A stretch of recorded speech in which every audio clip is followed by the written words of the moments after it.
What was so special about July 18th? Nothing really. It wasn't my wife's birthday, our anniversary, or even the first day we met.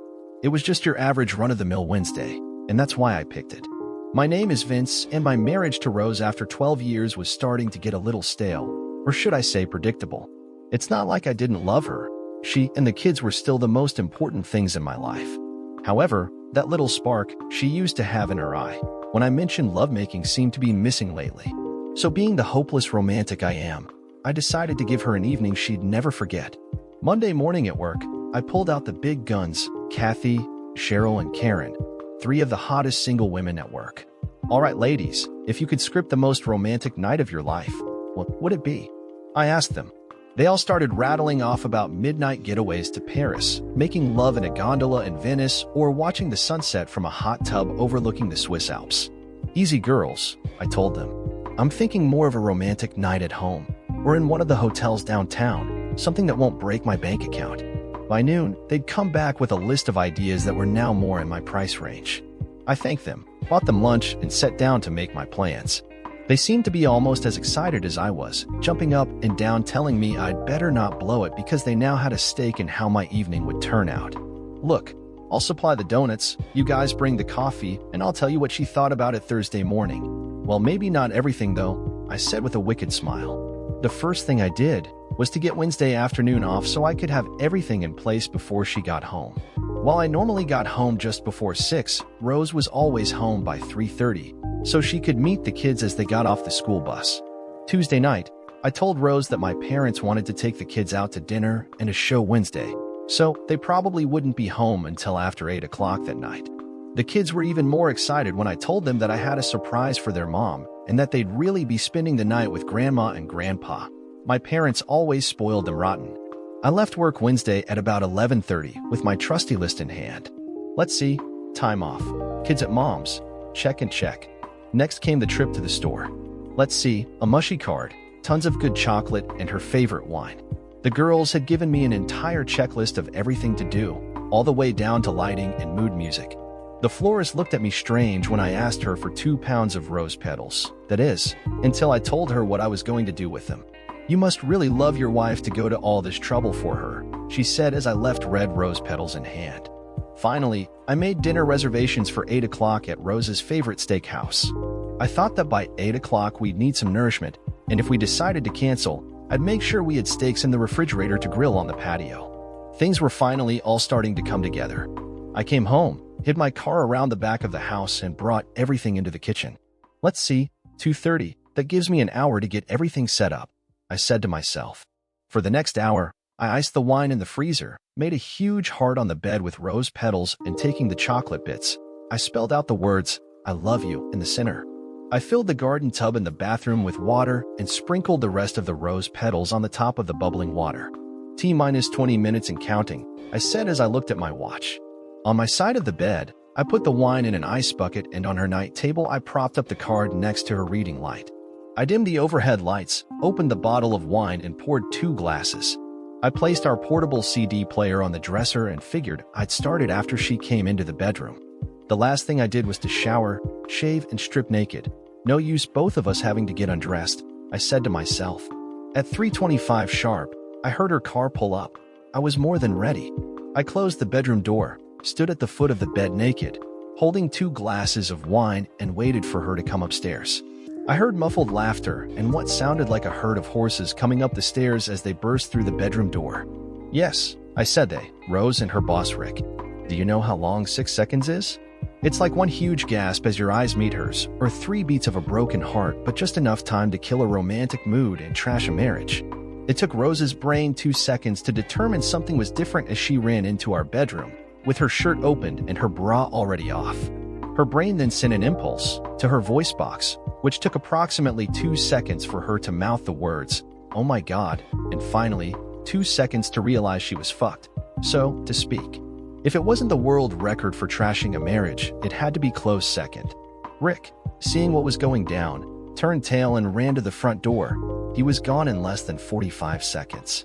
I, on the other hand, watched as Rose starts to cry and fall to her knees. I dumped the contents of both glasses on the bed, walk over to my closet, and start to get dressed, all the while listening to Rose tell me how sorry she was and how much she loved me. It took me about 5 minutes to get dressed and tell her that it would be in her best interest if she was gone before I got back. I went downstairs, got in my car, and left for the nearest place I could get a drink. So here I sit at Tony's, finishing off my 4th beer wondering what my next move will be. At 6:30, I went back to my now quiet and empty house. The front door was unlocked and Rose's car is nowhere to be found. After a quick piss downstairs, I head up to what used to be our bedroom. Everything was pretty much like it was when I left. The garden tub was still running. Wine, card, chocolate were still there, untouched. Rose's closet was open and so were a few drawers on her dresser.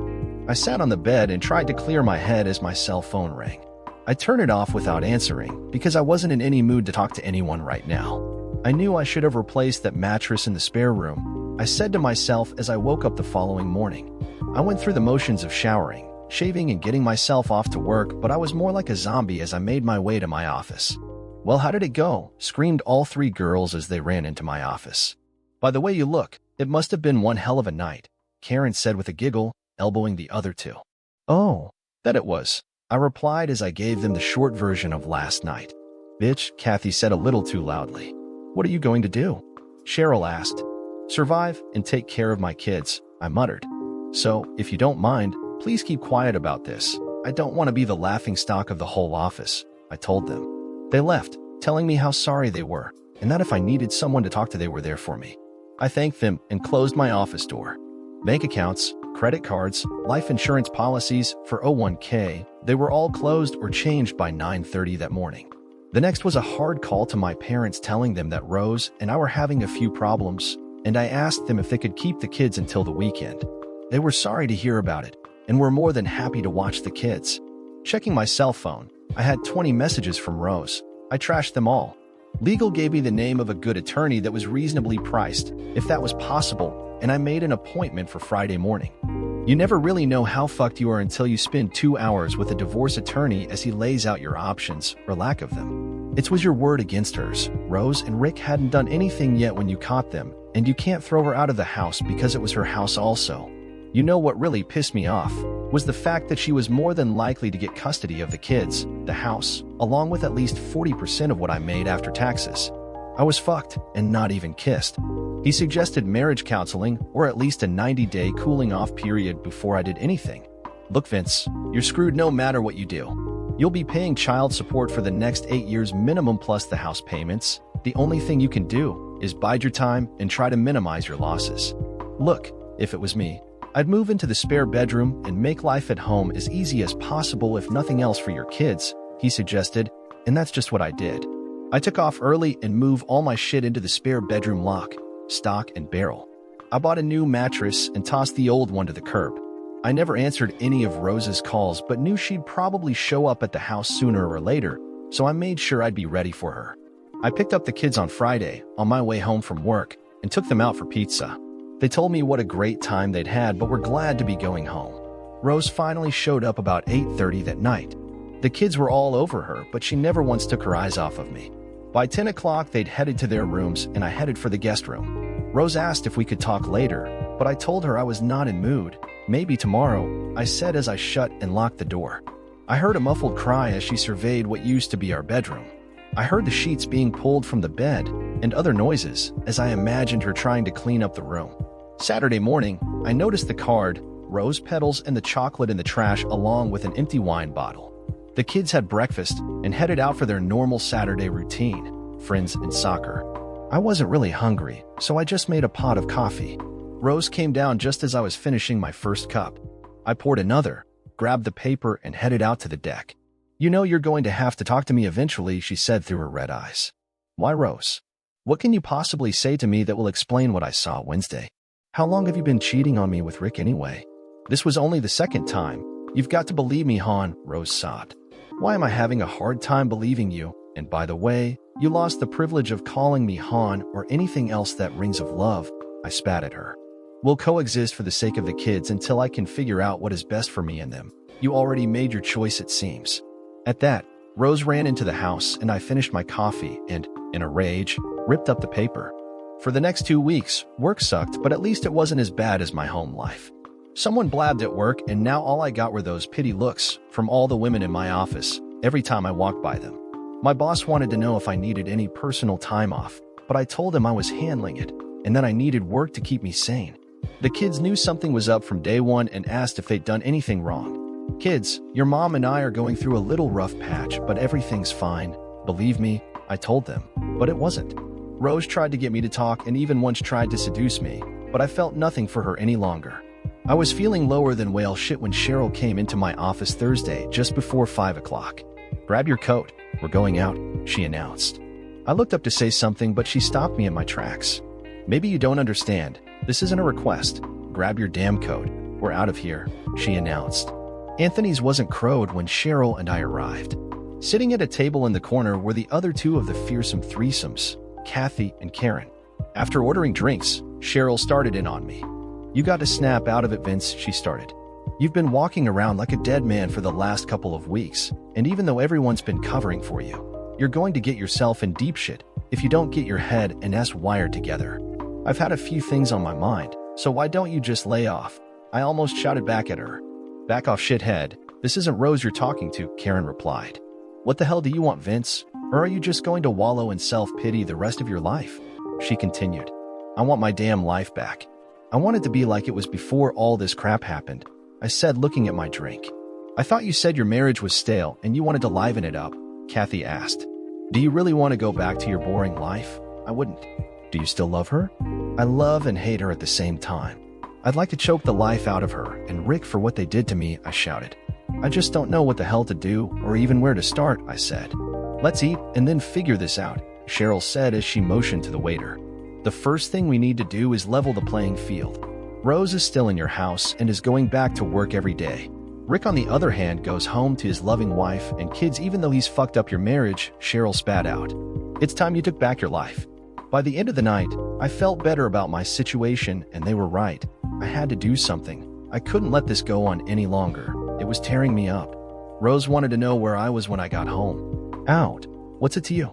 I yelled as she went off to her bedroom crying. "I met with my lawyer, Randy, the next day." "I thought you were going to wait on the divorce," he asked. "I am. I want to sue the company Rick and Rose work for, and then hit Rick with an alienation of affection lawsuit," I told him. "Look, Vince, you have no hard proof. I told you that."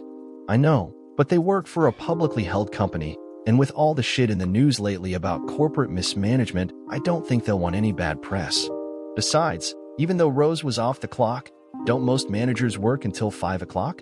And isn't there usually a morality clause in most corporate bylaws about a married boss fucking a married employee they supervise, especially when he's on the clock?" Randy said it would take a couple of days to get it written up and the papers served, but would give me a heads up when it went down. For the next 3 days, I was the Vince of old. I joked with the people at work, had fun with my kids, and even started talking to Rose again, which made her life a little easier. Thursday, Randy called and said their company had been served, but I asked him to hold off on Rick's papers until we settled with their company. By the following Tuesday, Randy and I were sitting in the conference room, across the table from the CEO and HR manager. "We've read the paperwork, and it seems that you have forgotten to include any documentation of the alleged incident," the HR manager started. He then said something about frivolous lawsuits and was quite surprised when I stood up and started to leave. "I guess we'll see each other in court then," I said as I rose from my chair. "You know, we'll be taking depositions from all the office employees," I said calmly. "How many of them do you think knew what was going on?" "All I have to do is find 1 or 2, I told them. "And how many managers do you think are going to protect Rick when their asses are on the line?" "Good day, gentlemen," I said as I walked out with Randy.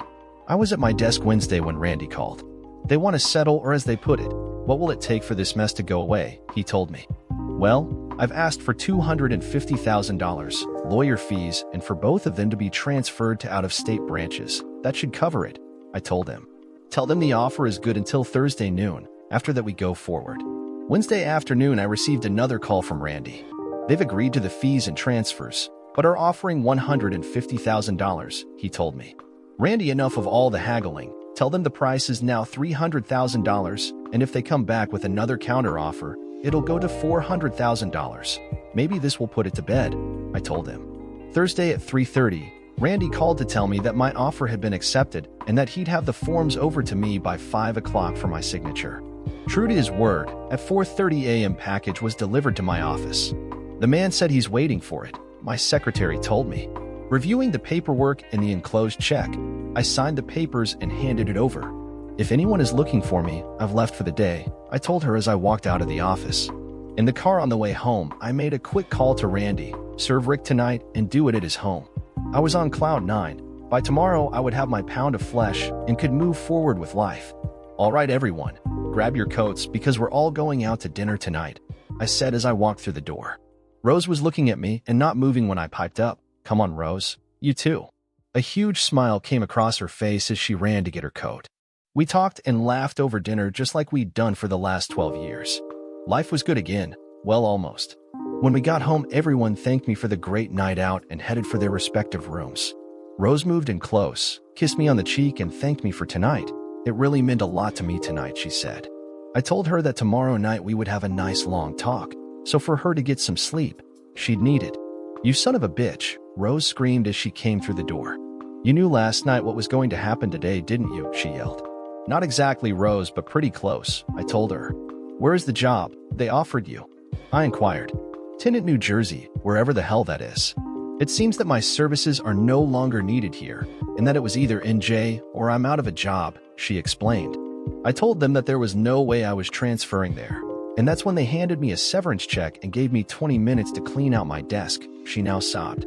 I gave them 8 years, and in 20 minutes I was out the door, she said as she sat in a kitchen chair sobbing. Where's your buddy Rick being transferred to? I asked. Flint, Michigan, she said, now staring at the floor. Boy, the armpit of the Northeast couldn't have happened to a nicer guy, I said, now smiling from ear to ear. Well, Rose, this is now how the next phase is going to play out, I said as I pulled my chair next to hers. If you still want to be a part of this family, here are the conditions. First of all, you need to get checked out for STDs and bring me a clean bill of health. Next, you will submit to a polygraph test, and to help you out, I'll even give you the questions in advance, I said as I pushed the paper across the table. As you see, they start off really easy but get harder as you go down the list. By the time she got to the last group, she'd started to cry. Am I the biological father of my 2 kids? Why did she cheat? When we had sex, over the last couple of months, who were you thinking about, Rick or I? How often have you lied to me over the last couple of months? How many affairs have you had? Do you still love me? Your appointment is tomorrow at 9, I told her. And if you pass that without too many surprises, we've got a marriage counseling appointment for Saturday morning at 10 o'clock. Rose just sat there crying, looking over the questions. I can answer them now if you'd like, she told me. I think I'll wait until tomorrow, I told her. It's just that I don't trust you anymore and I'd like to start off fresh, without any more lies if you don't mind. I didn't like all her answers, but in my mind she did pass. Did I trust her? Hell no. Do I plan on staying with her? Well, the jury is still out on that one, but we're working at it. The worst thing is that we haven't made love in the last 5 months, and that's what I really miss. We have sex once or twice a week to take the edge off, so to speak, but it's not the same. Rick took the transfer to Flint, Michigan. I sent him a Christmas card last year from Florida with the caption, "Glad you're not here." Oh, by the way, his wife and kids are still here. I guess the sunny South won over a cheating husband. Go figure. Dear listener, if you have reached this far, please click on the subscribe button. It will be a great help.